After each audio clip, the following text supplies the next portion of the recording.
Do you use headphones? Yeah, you don't have to. I just want to make sure that we have headphones. Good. Check. You live? Live.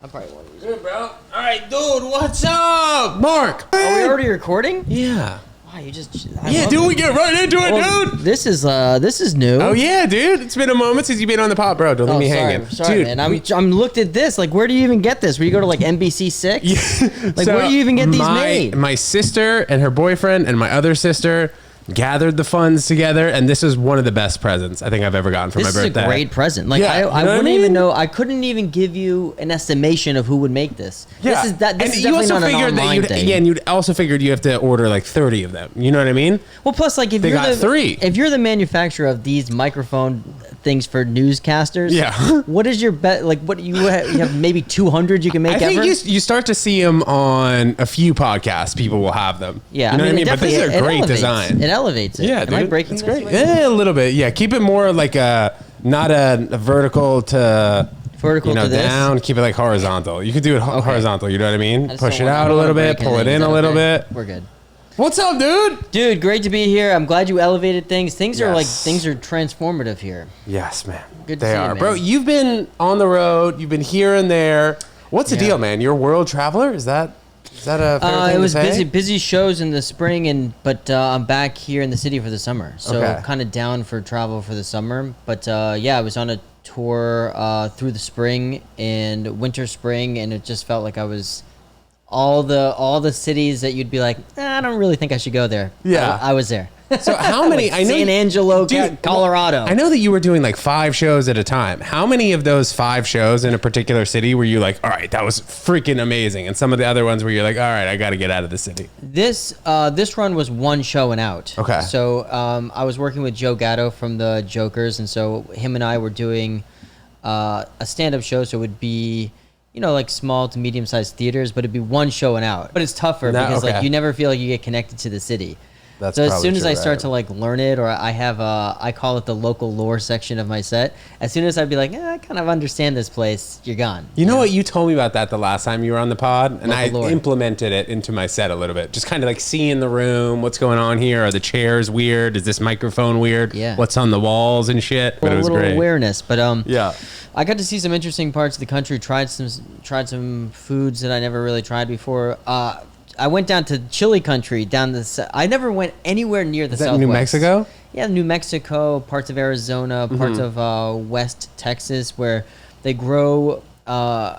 Everyone knows chilies, but like when you go to the place where they grow them, and I was having chili, like green chilies, red chilies on everything, chili breakfast, chili. Are they lunch. all the same heat though? Definitely not. Yeah, and also like the same chili. I feel like you can have 4 of them, and they're all different spices, right? So I mentioned San Angelo. So San Angelo, Colorado. No idea that was a place. Doesn't sound like a Colorado city. Yeah. But they're known for chili city. They grow chilies there. They grow straight up chilies, and they're known for their dish that they're most known for. It is called the slopper, which it's better than it sounds. Yeah. But everyone's like, that's one of the first things I do. If I get into a place, I'll try to eat whatever the local thing is, and I'll look it up if I have to, but then I'll just ask people, like, what should I try if I'm here? So I get to San Angelo, and everyone's like, you gotta go try the sloppers. Where were you? What city is that close to that you were doing a show San Angelo? In? Yeah. Is that where you were doing the show in San Angelo, the theater? San Angelo, Colorado. I forgot the name of the theater. But, you drive out there, and there's, not much going on, but it's home of the slopper. And I guess the story is that Coors Brewing Company, like the founder of it was from there, and he opened up this place called like the Coors Cafe or something like that, Coors Grill, and it's still there. And it's this ground up chilies over beef burgers and fries, and it's sloppy. But their chilies are not that hot. Wait, where did they get that name from, though? Like, was it a rendition of Sloppy Joe, maybe? If you looked at it, you'd know that like, it is actually spot on. Also, super mountainous there in the Coors region? Maybe? Well, no. Because that guy had, like, when the can gets cold, you see the mountains. This is not that. No? No. Oh, weird. Colorado's got some funky places. Like, when you fly into the Denver airport, it's like Nebraska. But then you drive 35 minutes and you're deep in the mountains. When I was like 8 years old, I went to Vail, Colorado. That was the only time I spent there. How good are you at golfing, though? Are you golfing in these places sometimes? Like when you have a full Saturday off? No. I feel like if you travel on the road in comedy with someone who likes to play golf, you'll make then it a you thing. would. Right. But if you don't... That'd be so fun. I know. I would love that. Because as I was saying at the beginning, I've just slowly started to get back into it. And bro, I hit an eagle on my first 18 holes. That's hard. That's hard work. In 11 years, and then right after, I did a quadruple bogey. So I know how it is. It's just every shot in golf. Yeah, man. I got my clubs here in New York, and I don't get to play that much. I play like maybe a couple times a year. Do you ever go to the Chelsea Piers driving range or the indoor Top Golf? You know what? I don't like driving ranges. I feel like it's a tease. It's like doing all the foreplay, but never. Yeah. And also, if you're hitting it off from that fourth floor at Chelsea Piers, it's like an unrealistic expectation of how far your ball's actually going. And there's no correlation to like how you do at the driving range to how you play. Like no one's like, well, I guess if I hit it off this plastic mat into the ocean, maybe I'll play well. It just doesn't work like that. Yeah. So I go to the driving range before I play. Like if a course has a driving range as a warm up exercise, but I don't seek out a driving range for fun, because I just feel like this makes me want to play, and then you don't get to play. You have been to, I've seen like your Instagram reels and your TikToks. You've been going through like rankings of things. Going to all these random cities, has it helped you kind of see the United States in a better way, or a what? little bit. I don't know if it's made me like more of a worldly person. But, yeah. I don't know. I started doing like top 5 videos because it's just I was just looking for something that would be repeatable. Yeah, smart, and sometimes like just looking for something that I could just I wouldn't have an excuse not to do. Where stand-up clips is really hard. I think as a comic, I'm sure you feel the same way, or I don't know many comics who don't feel this way, where it's like every time I put out a clip, I'm like, I don't know. Yeah. This is the one that's gonna break me. I just tough. feel everyone's I feel like most comedians are pretty self-conscious about material they put out for various reasons, whether it's like, well, I don't want to burn this joke and like now I feel like I can't do it, or people are extremely opinionated about stand-up. I had to explain this to my wife. Where's the recently. joke? Bro, the amount of times I've gotten that on a clip is just brutal. Where's the joke? This guy has potential, but he's not funny. Yeah, well, you're watching That's the so clip and you're on your toilet. Yeah, and like, literally. you weren't there. And then usually when you click on the profile, no real existence on the profile page. You know what I mean? I hate no it. Anyone who has there. like, their screen icon is like a cat or something. Like a cat or like a character from a movie. Yeah. 0 posts, but very articulately don't like this. You know what's funny? You mentioned these clips a number of times. I remember like at 12 a.m. or like 11 p.m. on a random weeknight, there was a clip that we had where you were talking about how you got mugged and beat up in the city. Yeah. There were just a flush of likes after probably all these shows. Did you implement a joke from that story into your set? Every once in a while I tell that story. It's sometimes if I'm opening a show, For those who don't know the story, can you please give us the shorter version? The gist of it is I was randomly attacked in Soho, New York, punched randomly in the face, and I got the security footage, which you can probably dig back somewhere in this podcast and watch, or in my Instagram. But kind of traumatic. People ask me about it all the time. Like someone was just texting me this morning. They're like, "Yeah, you can come down and meet us if you take the subway." If you still do that. Jesus, like I still walk around. You know what's crazy? Being in New York for so long, I don't know many people that's happened to, or maybe people just haven't gotten the security footage. I don't either. And I was talking to my wife about traveling to somewhere in Brazil, like Rio or something like that. And I always look up. And you were in Japan recently too, right? Japan, yeah. She loves to travel. I do too. And I feel like for as much as I leave to do shows, like our thing is that we try to do something very different when we do travel, just because I feel like I'm gone so much. I want to do something that's impactful for our relationship. So we were looking at going to Brazil, and I always look up like safety in a city, especially after my my beatdown. And Rio comes up as like not that safe of a place, but she's like, you'll be fine. We'll be fine. Nothing's gonna happen. I'm like, well, that's because you've never been mugged. That's because you've never been punched in the face. You got your eye out. I think if you've been punched in the face, it changes your opinion of safety in a place. But is there a city that you canceled out after looking it up and you thought you were gonna go to initially?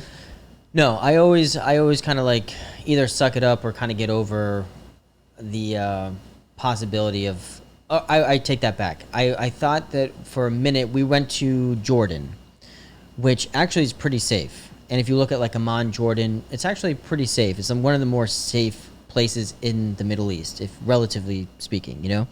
And there was a trip that you could take a bus from Jordan to Jerusalem that I told her I didn't want to do because the crossing is very trepidatious. There has been known to be a few suicide bombings, I think, in that particular area. Like buses like around Bank. there just like don't usually, like if you Google like buses, Jordan crossing, Middle East. It's like enough right. comes up where you're like, maybe we'll just stay in Amman. I wouldn't mind going to Israel. We looked at like going to Israel. I've been twice. And it looks beautiful. Like Tel Aviv looks beautiful. Jerusalem looks beautiful. But I think universally speaking, at a minimum, people say allow extra time or be extra careful if you're crossing borders in the Middle East. Because when things go down, it's usually surrounding a border. Do you have any scary stories from traveling? Like close run-ins? Or you having to bribe the freaking border patrol agents? No, you know what's funny? In Jordan, they said that the passcode for anything is just Banana. American. Like I wouldn't understand anything they were speaking. Like they're speaking Arabic, and it's actually kind of a beautiful language to hear. Like I don't understand anything they're saying. We'd come up to, there's a lot of not border crossings, but checkpoints in Jordan. We're just driving on the highway, just checkpoint, machine gun. Right. And so we hired a driver just instead of taking a bus to take us around, which was actually, it was like a Viator trip that the guy drives you from city to city. What does Viator mean? Like a trip company that, or it's a website where you can book experiences when you travel. And transportation? Yeah, they have everything, you know. So we're it's in like Jordan. A travel agent? No, it's like what's the website that has like activities like TripAdvisor? You know how you can buy like if you want to go hang gliding and wherever. And they'll put you with a group. They'll put you in a group. Okay. So like we bought this three-day tour where the guy like drives you from city to city, and you go up to these checkpoints in middle of nowhere, like in the desert, and there's a guy machine gun locked and loaded. You don't understand anything they're saying. They're speaking Arabic. Then the guy with the machine gun would look back, and then our driver would go American, and they go okay, and like just let's go. But there are some passports that like you could be there for hours. It's so interesting how people view America in every single different city in every country. Do you have any experiences where people have been super nice to you because you were American? I guess that's a situation. Or on the other side of the coin where you had to wait at this checkpoint for 8 hours. I felt like I don't think I've had any experiences going to a country where being an American was necessarily a bad thing. I do think that there's a lot of European countries that travelers will go to. And there's like this hack that was going around. I remember when I was in college where like if anyone asked you where you're from, say Canada. Which I think that there's this notion of like if you go to France, for example, I think the French are known to treat people from Canada better than they treat Canadian or Americans. Which I don't know if that's actually true. I've never had that experience. I've heard that Americans going to Paris, Americans do tend to think that Parisian people are rude. I've heard that many a times. I think that the French people are just the airport. I don't know if I guess rude. It would be considered rude. I feel like the French people, in my experience when I went to France, were very short and not very helpful, but not necessarily rude. Mm-hmm. Like I was stuck inside the Paris airport for like too long because I couldn't find my way out. Or it was a train station rather. Like I came from London into the main train station in Paris, center of Paris, and you're kind of like underground, and I couldn't find my way out. And I was asking people, and I'm like, how do I get out of here? And they're like, no, you know. You were just missing the exit sign, or it was just like difficult directions? Well, I learned that sortie means exit. I'm like, everyone's going to this place, sortie. Yeah. You're like, every it's a sherbet bar? Sortie. Gelatos. So I learned pretty quickly. This was pre Google Translate and all that stuff. But like we went to Japan, for example, and my grandmother, she was like, oh, people aren't going to like you there because of like World War II. That's like her generation. She was like very surprised that we had even thought about going to Japan based on like my grandfather fought in World War II. What was it because like Hiroshima? I mean, we did some like not sweet things over there. I mean, they didn't do some sweet stuff to us either. Yeah. But you know, my grandfather like fought in the Pacific, and I think that to her generation, she's like in her 90s. I think it was very surprising that we would even think about going to Japan for fun. You know, in her formative years, like her 20s, it was just like it would be like going to Mars. It was like unheard of that anyone would want to go to Japan because of how they felt towards us and the war and everything else. But it couldn't be more from the opposite. The people were lovely, and they were so nice and so accommodating. Were they taking a lot of selfies with you? No, I think that's China. I heard that. I told my wife Ria, I'm like, because I thought that too. And I'm like, yeah, you're about to see a big star emerge. Yeah, dude, that's what this the guy who sells me weed is Japanese, and he was like, dude, you got to do Ted Jones World in Japan. They're gonna love you. He was like, I'm calling it now. You go to Japan, it's gonna be Ted Jones World Japan. I think it's like more of a thing in like Beijing. I didn't feel that way, but I will say that there's not as many. There wasn't that many American travelers. You know, it was, you know, when you walk around the city, it's all Japanese people, which I guess it sounds a little bit weird, but we're so used to it in New York that we're a true melting pot, you know? Yeah. We really are a melting pot. And America in general is a true melting pot. And when you go to a country like Japan, it's not. You know, it's like you walk down the street and people are Japanese. Everyone's Japanese. Where did you grow up again? I grew up in Boston. And Boston compared to New York in terms of melting potness, how do you feel about that? New York is definitely more of a melting pot.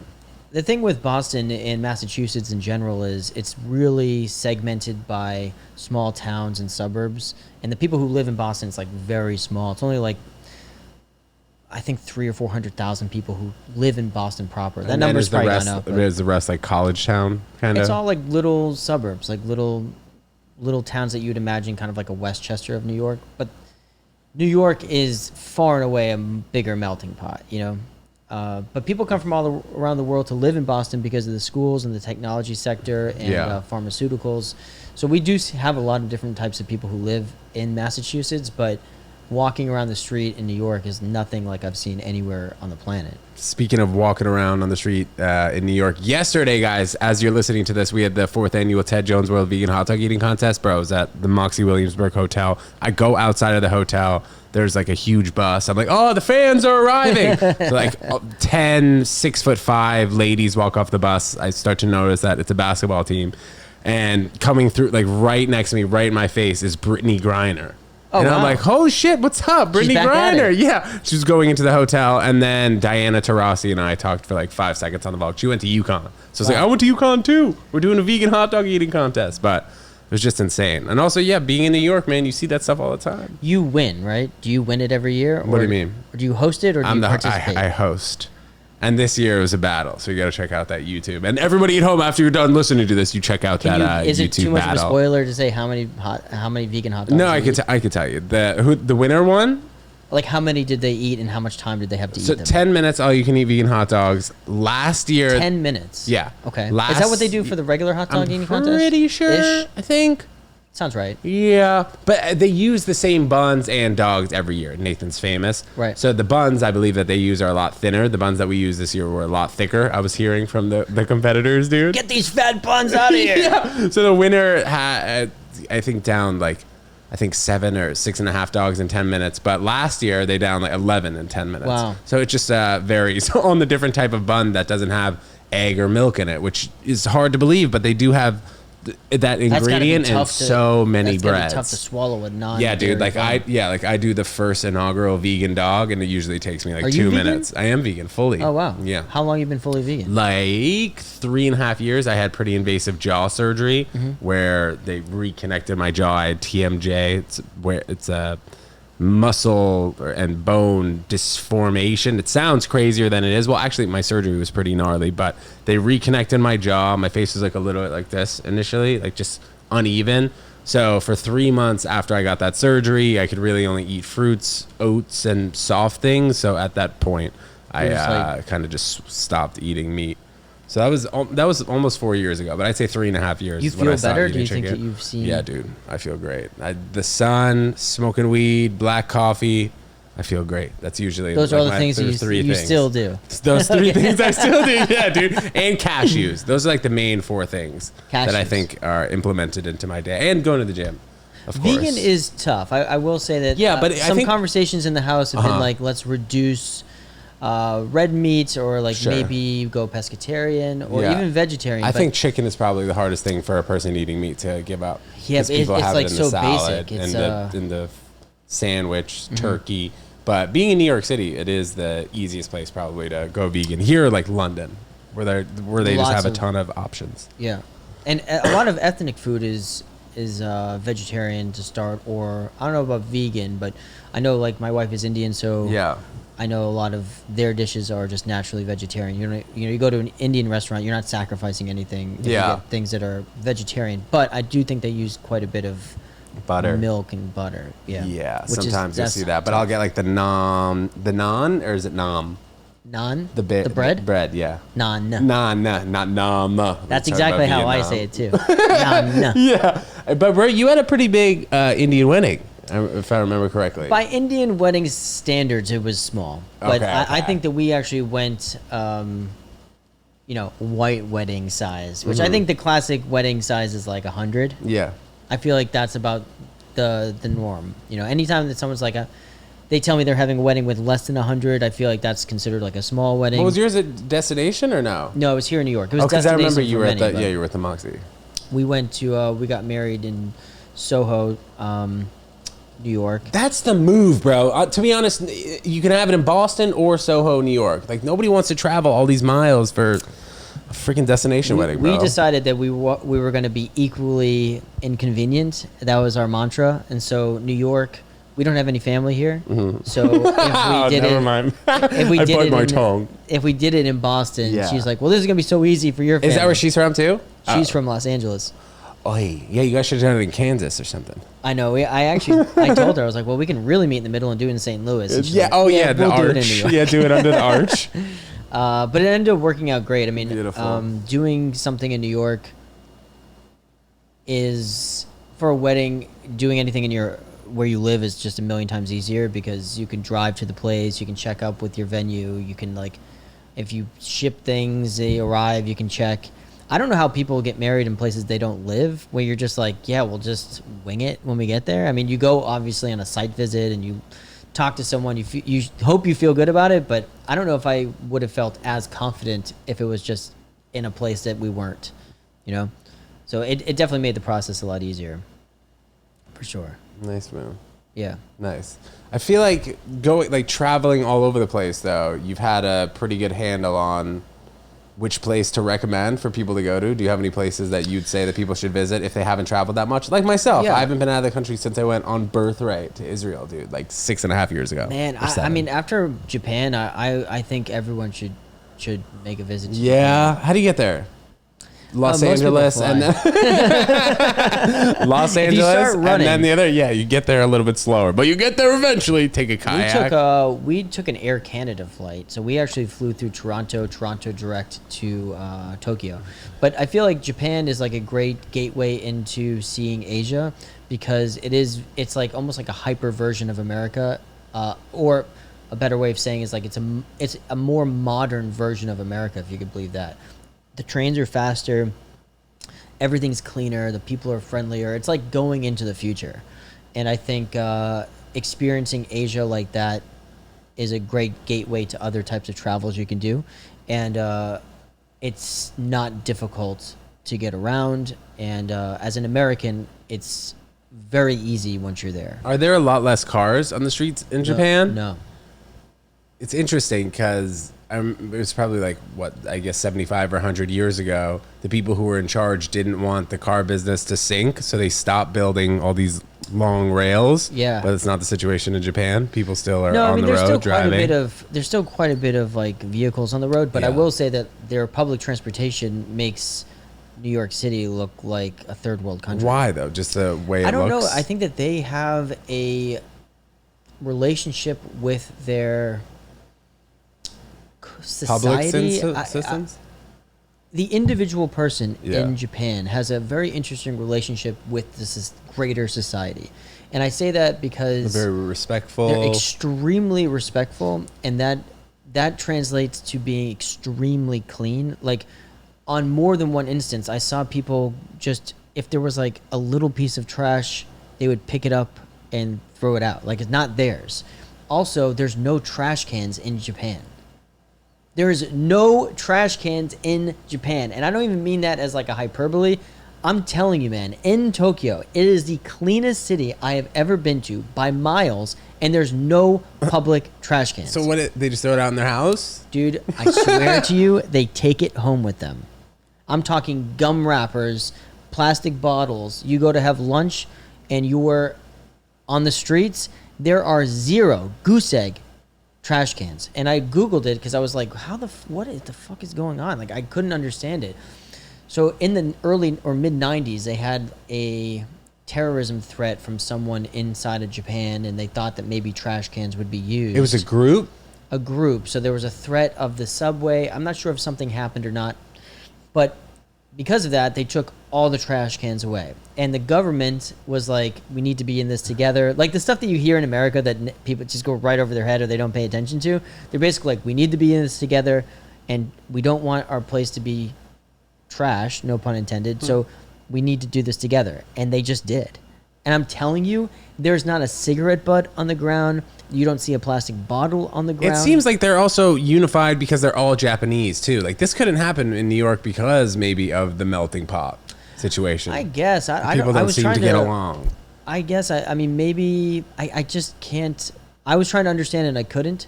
But there is like this assimilation that you do even as a traveler where you're like, well, I'm not going to be the guy who throws, I'm not going to Right, be right. I'm not going to put my Asshole. McDonald's cheeseburger wrapper on the ground. Not that I would do that anyway, but and even down to the point of people, it's considered rude to smoke cigarettes and walk. Oh, that's why people are all squatting, smoking cigarettes? They have little areas.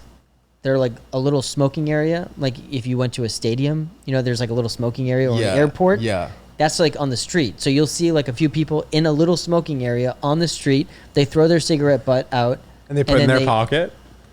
Well, where do they put the cigarette butt? In the little smoking area, there's a little little ashtray thing. But there's no cigarette butts on the street. There's no trash on the street. The bathrooms, bro, it's we like... gotta go. We Dude, gotta go. So if anybody tinkles on the seat, they're immediately spraying it down, bro, wiping it was like it. pooping in the future. Dude, you go into this is a public bathroom. The public bathroom experience that you have in Japan was like, I felt like a science fiction movie. Even at like a McDonald's or Bro, where was McDonald's- a gross place that you went? That 0 gross places. I go to a train station in Japan, and you go into the bathroom. We gotta go. You go to a train station bathroom. Air in Japan, sponsor the pod. You go into the bathroom. Yeah. All the bathrooms are technological, so they all have like bidets, heated seats. I went to this train station bathroom, and I closed the door, and you sit down, and birds start chirping in the fucking thing, in the stall. They have a birds. speaker. Birds, like you're in the Amazon rainforest. Because they don't want other people to hear what you're doing in there. So there's little birds chirping. The seat's warm. You got a bidet. Cleanest assholes in the world must be in Japan. Every time, every bidet, toilet had a bidet. It was incredible and immaculately clean. A McDonald's, train station, public bathroom, immaculately clean. Cleaner than your house, guaranteed. Okay, 2 things though. One, I feel like I've seen videos, maybe it was on TikTok or maybe it's dramatized, like during rush hour. Is there legitimately a guy with a stick pushing people onto the train? I didn't experience that. You know what I'm talking about though, right? I feel like that image you might be thinking of China. I don't think that's in Japan.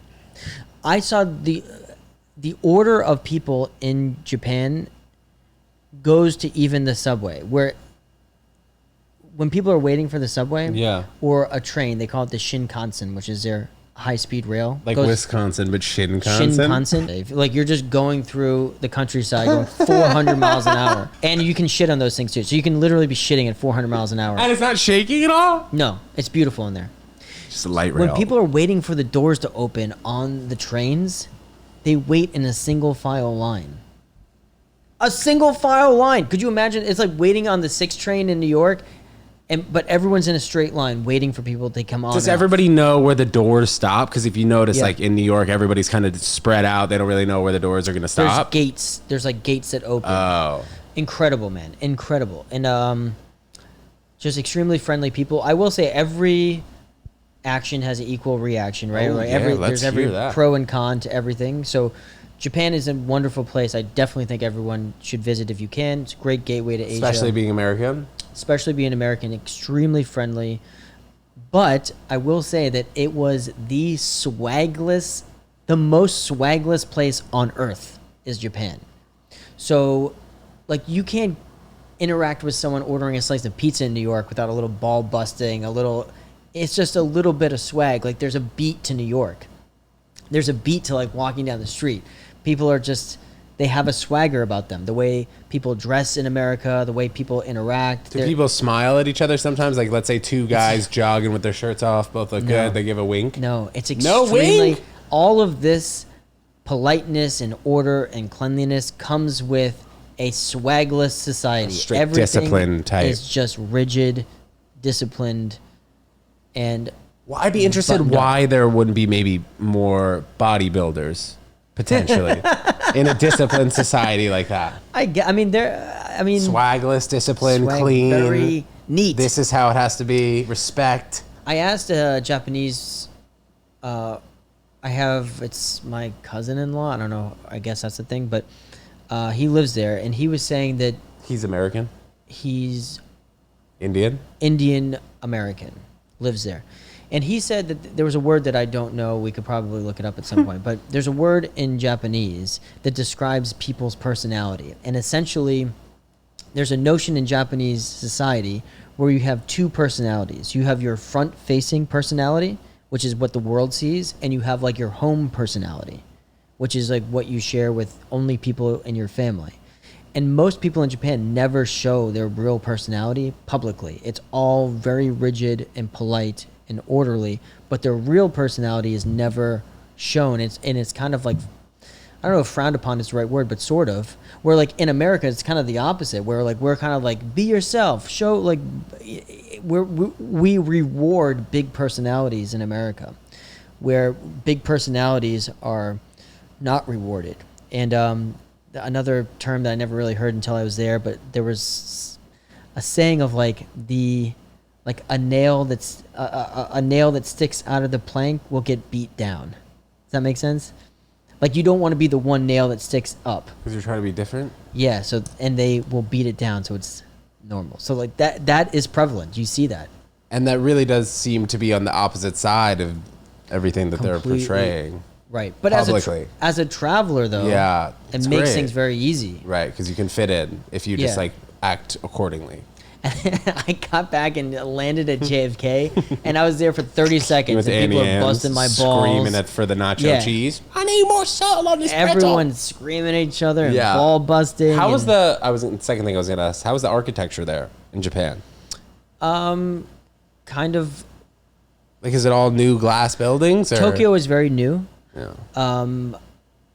but some of the most beautiful like Buddhist temples you'll ever see in the countryside, and some just beautiful monuments and structures. There's a giant Buddha monument in Kyoto, which is another beautiful city, and so there is a lot to see. They have some old 18th century towns like in that are really worth seeing, but I don't know if I was like blown away by like the modern architecture. You know, I think that the most beautiful parts of Tokyo is like the nature and like the temples and things like that. Have you always been an adventurous explorer? Did you go on like teen tours when you were 16 years old? No. Like on the bus? No, I don't think I'm an adventurous explorer. Bro, because like anytime I leave for more than a week, I'm like, get me back to New York. I was in LA for 4 nights. I was like, this is the perfect amount of time. I go down to Miami, 4 nights. Anywhere else, I'm like 4 nights. I mean, maybe if I make the journey over to a Japan and it's a 16-hour flight It's a long longer. flight, yeah, 14. Yeah, maybe I'll last like a week and a half there. But besides that, I find myself running back to New York. Yeah, I don't think that Everything I could, seems kind of slow for me. living somewhere for truly moving out of America, I think would be really tough. There's people far more adventurous than me. I feel like I just quarterly, like 3 or 4 times a year, I like to get out of the country and see something that makes me feel either appreciation or a different way about either my life or where I live. And I think that getting out of the country, I feel like, is an important thing for a lot of people to do. And I think it's important to me. I understand that it's not for everyone. My family, for example, my mom's side of the family, most of them have like never left Massachusetts. Literally. My mom, she flies once a decade.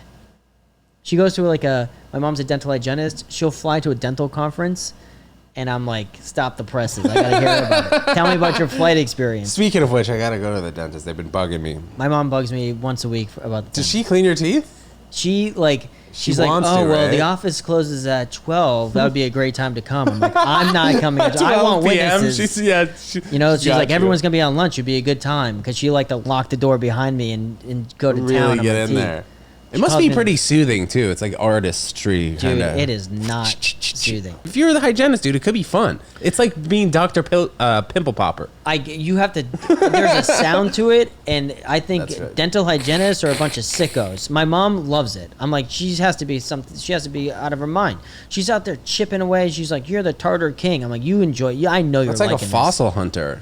You know, when she's like, when she gets a big chunk of tartar out of your teeth, she's like, oh yes, she's lit up. Puts it in a bag. I'm like, you're sick. You're a sick individual. That also goes for manicurists and pedicurists too. That's like a weird. I feel like that's a cleaner job. Dental hygienists, you're all up in their mouth. I've never gotten a pedicure. I've gotten a manicure a couple times, but dude, I can't stop biting. It was lovely. You've done it a few times. I've done a couple of pedicures. Not for the nail. I feel like people thought, oh, I'm gonna get my nails painted. They massage your feet, bro. It's a straight up foot massage. Yeah, I'm telling you, go get it. Touch my feet. You don't like when people touch your feet? I don't really like when people touch me. Like, people put their hands on my shoulders, like, do a really aggressive massage. I'm like, ow! You ever get a massage before? I mean, I do, but when I was playing tennis, I always used to get those deep tissue massages. Those are different, though. Bro, I'd be on the table screaming, because they'd, like, rub a knot from the calf all the way down to your ankle. I feel like a good foot massage, man, is transformative. It could be a transformative thing. Yeah. You take cold showers? No. Recently, I've been doing it because I've been running outside, so I get super hot. That's the only way I could do a cold shower. That's the only way I could do it, yeah. I get in there. If you're schwitzing, dying, it's very soothing. But I don't know how people do it just straight up. Wake up in the morning and do it. I find a lot of enjoyment out of a nice hot shower. Almost ubiquitously. Like, I don't think that I'm ever like, I wish this was colder. I'm cranking it. Dude, I wonder how many countries, though, legitimately are able to experience hot showers. That's a good question. Go ahead. I had a couple of thoughts about, think about this. I don't know if this is Googleable, but don't do it. It's more fun to think about. But think about if you lived in Florida, okay? Or let's do a more exotic location, Barbados. Oof. It was only like, how long ago do you think it was that they had their first cold drink? Like, they were just drinking hot rum, warm milk. Like, they didn't get refrigeration. No one had refrigeration. But, like, if you lived in the Northeast, you could chip off an iceberg or whatever they did to get ice. But think about Barbados. When do you think the first cold drink was? I think the water must have been at a colder temperature, though, that they would have. No, I'm talking about like a, maybe we'll make it more specific. Or something? Like ice cubes in a drink. Oh. When they're like, when was the refrigerator invented? Easily Googleable. Easily Googleable. We're not going to do that. But we were having ice and drinks. 40s? Maybe. But think about how late that is in the world. Yeah, dude. That the Barbados didn't even have a cold drink. Do you think they had cold showers, though? I don't know. Maybe if the water came from like an underground reservoir. Yeah. Well type situation. But I'm talking about like a cold drink where they were like, man, rum and cokes can be cold. I mean, they were drinking warm rum. Like, you look at Pirates of the Caribbean and they're like have barrels of rum. Yeah. They drink that shit warm. When did we start putting ice cubes in our stuff? I feel like in the Northeast in America, if you lived in America in the 1700s, a major industry in America was, I don't know what they called it, ice blocking, but they would go up to Canada or northern Maine and they'd take massive chunks of ice from frozen lakes, put them in train cars or horse and buggies, and they'd bring them down to the cities, and that you'd have to get blocks of ice to put into your either refrigerating units or restaurants Or I'm sure they chip them off. Yeah, the meat has a longer shelf life than when you have those huge blocks of ice too. But those big blocks of ice, they'd put them in train cars, and like there would be a shrinkage through, like if they were like, oh, we had to take this through. I'm sure they only got so far in the South before it would just completely melt. But it was extremely expensive to have ice. So I think about that. I'm like, man, someone must have had the first ice cubed drink in Barbados, and that shit probably wasn't even that long ago. And we think we're so What year do you technological. think? I would say the first ice cube drink in Barbados, man, I'd put it in like the late 30s, man. It was probably around some form of people going down there for tourist reasons. Yeah, Maybe I mean, on a boat. airplanes were a thing in the 30s. Yeah. So I'm sure they had an airport. I'm sure one overzealous pilot was like, I'm going to bring some fucking ice with me from America. Bro, the things that people were thinking about compared to what we're thinking about, we're like, fuck, am I burning this stand-up clipper? Freaking bringing the ice down there and then salt also. Salt. I could see packing salt and bringing spices. Right. But I mean, salt ice was has just like such a crazy trade value. Could you imagine if you're a magician in Barbados and you're doing these shows and you're crushing at these hotels and then a fucking pilot lands and is like, check this out. And people are like, what the fuck is that? They've never even seen ice. People who lived in Barbados probably thought that ice could have been just made up. What are you talking about? Frozen water? What does that even mean? Where would they have the experience of even having any idea of what ice feels like or what? Well, how would you even think about that? And then a pilot lands in 1938 and is like, feel this. And people are like, this would be great in a margarita. All right, what about on the opposite side of that spectrum? People who were living in Alaska and had never experienced something warm, maybe like hot tea. Well, then you go back to fire, though, because they had fire, so they could heat water up. I feel like they needed fire.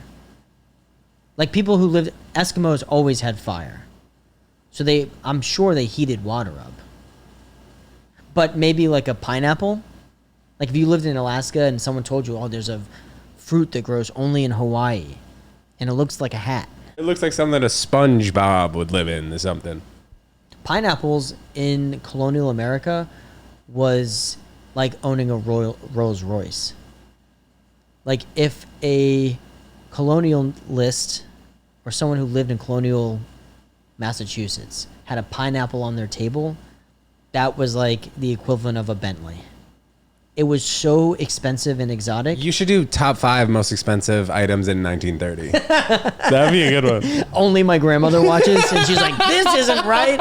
Everyone always comments on, this guy's Be bullshit. safe. I was thinking about naming my top 5 list. This list is bullshit because that's all there it you says. go. I'm like, it's USA Today. I didn't invent this. Everyone's like, this list is bullshit. I'm thinking about honestly changing the name to this list is bullshit.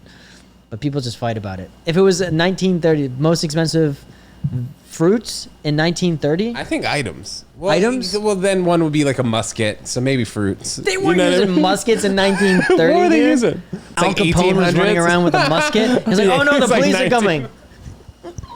I don't know what the most expensive items would be in 1930, though. I mean, cars were, I think a Model T in the early 20th century was like $1,000. I could be way off on that. Maybe $100. But that was like you had to save up. Yeah, the world is changing so much. And then you see this VR set from Apple costs like $3,500. I'm not in on that. Neither am I, but I imagine in a few years it'll be way less than that. And I think you're probably going to have to be maybe more in on it. For comedy? Yeah, maybe. I think people are going to want to start seeing you in the metaverse, dude. Bro, I got too many shit going on. You I'm trying have to too get many shit going on. I got TikToks and this talks. I'm It's like, crazy. dude, Yeah, too every many day things. there's a new app. Every day I wish there there's was a an new app. aggregator that I could just post on one. I wish there was one app that posted to everything. Can we invent that? Well, you mean that like a side app that posts to the YouTube post Side app, at the maybe that- exact same time it posts? Yes. Maybe it's called Yeah. Side App. You log into all your apps. Yeah. You post it once and it goes to all your things. Why can't we do that? I'm down to invent that with you, by the way.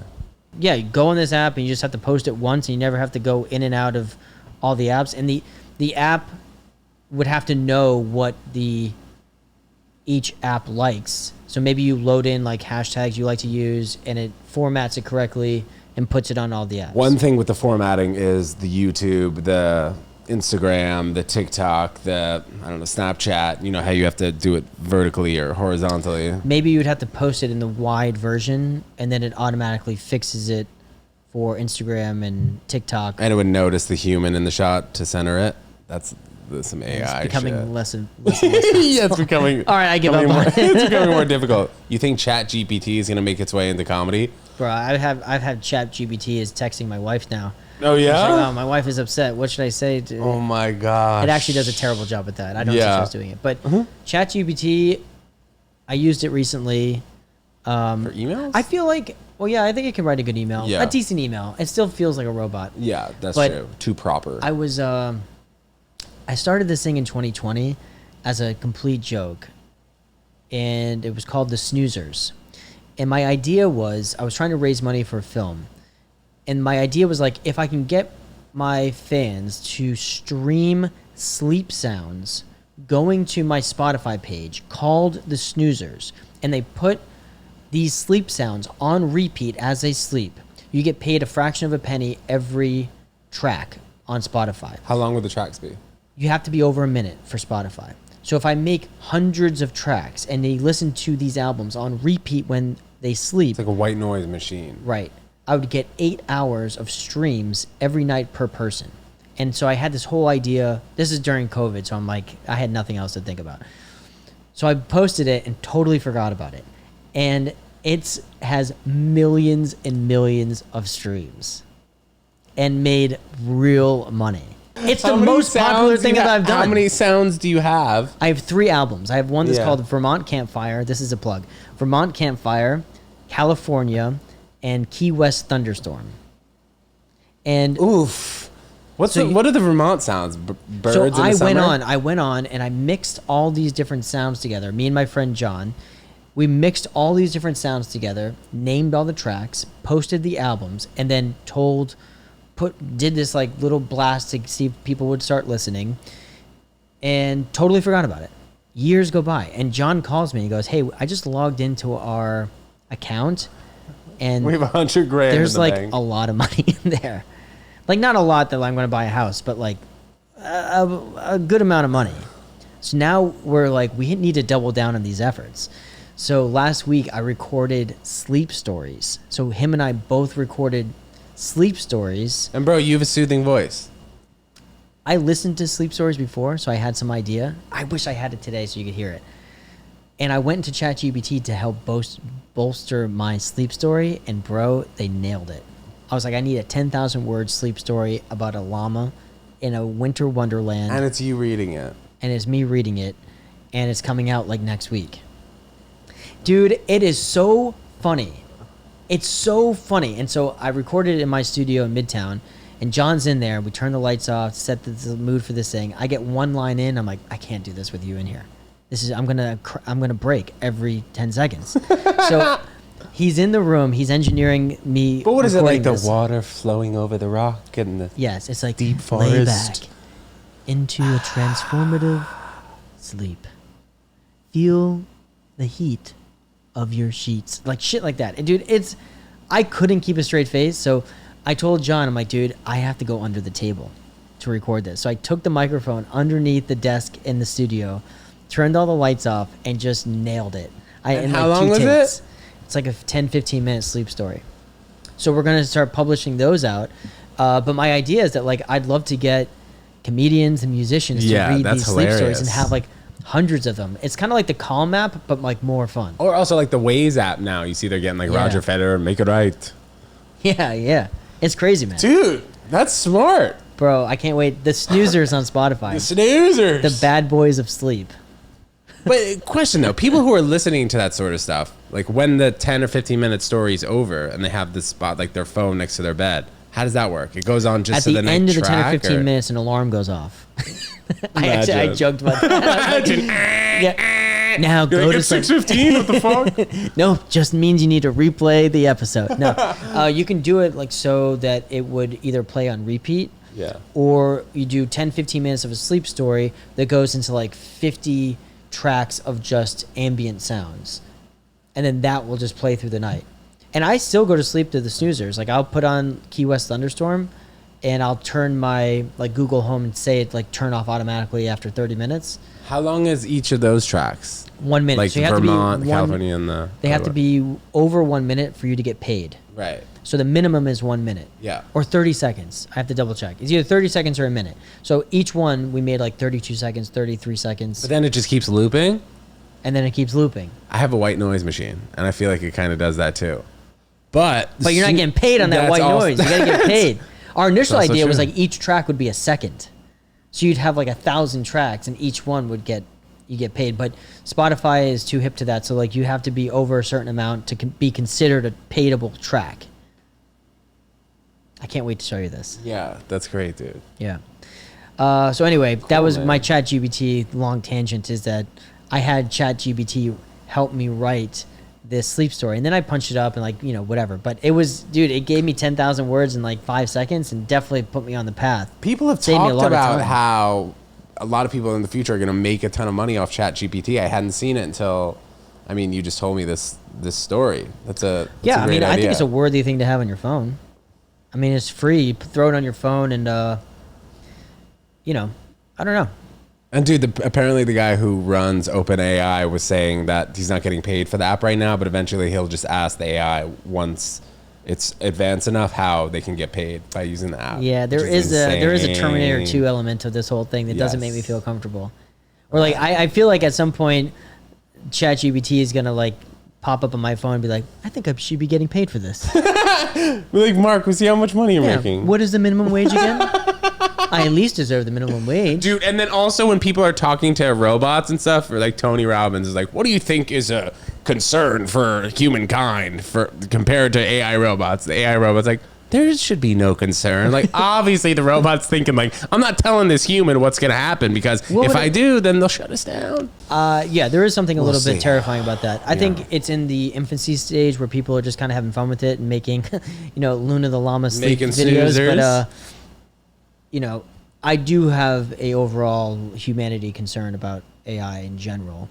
But if all the stuff that I've seen, it's not really good at... It's still not human. You want to fuck around with it? Yeah. Let's do write me an outro or, whatever. It could be... Yeah, that's actually a good idea. But So- what do you say? You like write me an outro for Ted Jones World? Thanks so much for tuning into the Ted Jones World let me see. podcast. Let's see. Anyone ever tell you look like Rob Dyrdek a little bit? I with the hat, yeah. This is not good. Here, I put into ChatGPT. I'm on a podcast called Ted Jones World. Write me a statement that is funny, that makes me look great, and people would want to follow me. Here we go. It's already bad. Introducing the podcast extraordinaire, the one and only star of wit and wisdom, the magnetic host of... now I'm the host in this. The magnetic host of Ted Jones World. Join the epic journey as Ted Jones effortlessly tackles funny bones and captivates hearts, leaving audiences in stitches and yearning for more. Brace yourself, world, for a hilarious adventure with the irresistible charm that is Ted Jones. A name worth following and laugh guaranteed at every turn. That sounds like a radio commercial. That is your new radio commercial. For you. I thought it was going to be for me. Yeah. Introducing the podcast. Wait, can we do one for you, though? Can we do one for you? Okay, right. What should we do? Write an outro for a podcast. Ugh, fuck, dude. I don't even know how to put it. Outro. I don't know if it knows that word. Outro? Outro. Ending. Write an ending for me. After a long podcast episode. After a funny, long podcast episode. End of a funny, long podcast episode with Ted Jones. Let's see what it has to say. Write an ending for me, Jiggy, to say at the end of a funny, long podcast episode with Ted Jones. Okay, here we go. Are we ready? Are we going to close with this? Yeah. And that, folks, brings us to the grand finale of this uproarious escapade with the one and only Ted Jones. I hope you'd enjoyed this side-splitting roller coaster of laughter and wit as much as I have. Remember, life is too short to take seriously, so stay jiggy. Keep those smiles Stay, wide. Jiggy, stop. Keep those smiles That's wide. fucking flames. And join us next time for another dose of comedy brilliance with Ted Jones World. Stay fabulous, stay giggly, and until we meet again, this is Jiggy signing off with a wink and a chuckle. Keep shining with me, my friends. Dude, I wish they said stay jiggly. That would have been really Stay freaking next giggly. level. Stay fabulous, stay giggly, and until we meet again, this is Jiggy signing off with a wink and a chuckle. Who says wink and a chuckle? Pretty great rhyming. Dude, Jiggy, thank you so much for coming on the pod, great bro. to be Before back. we get out of here, dude, we're going to pop up your Instagram. Please let us know where we can find you. Yeah, this summer I'm actually doing a comedy festival down in Orlando that I'm producing. It's called the Taste Funny Weekend. You can get all the information on my Instagram. If you're interested in learning more, my Instagram, Jiggy Comedy, right down below. Going to be back on tour. What are the dates there also for That's Orlando? going to be July 28th through the 30th in Orlando. People coming in from all around the country. If you're interested in coming, definitely shoot me a DM. I'll send you the info. Also a link in the bio. And this fall, I'll be on tour with Joe Gatto of Impractical Jokers, September through January on the last leg of this run. So look at Joe Gatto's Instagram for dates and info. Catch me on one of those shows.